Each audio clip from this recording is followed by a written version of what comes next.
in ignorance. A rigorous religion can be conceived and nurtured in ignorance. Man is incurably religious. We all know that.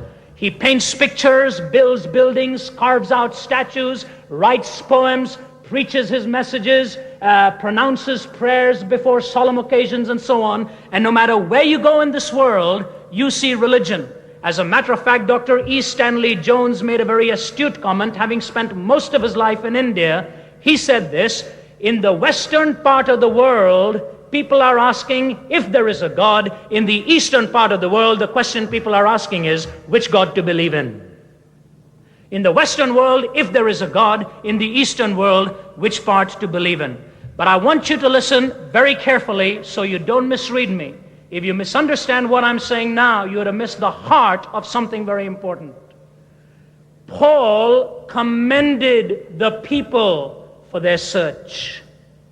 He commended the people for their search. Just like Jesus, speaking to the woman at the well, he lauded her for some of her good characteristics.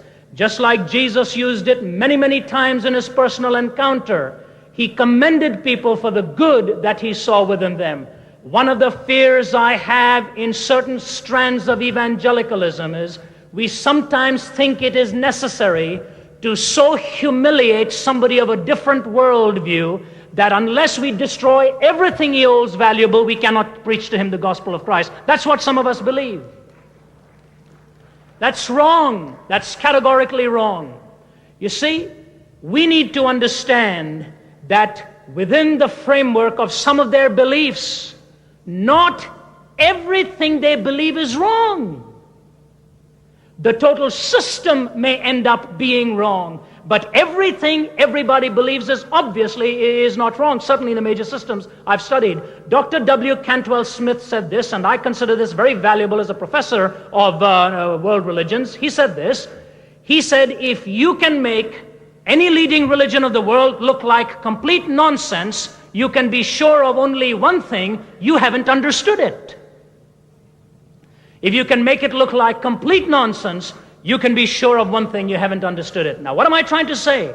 I am not by any means calling for a joining of religions, categorically not. Nor am I detracting from the uniqueness and the singularity and the exclusive way to God through the person of Jesus Christ. I am just saying this: when you are trying to reach somebody, please be sensitive to what it is he holds valuable. Because there's a very well-known proverb in India. It says, after you cut off a person's nose, there is no point giving him a rose to smell.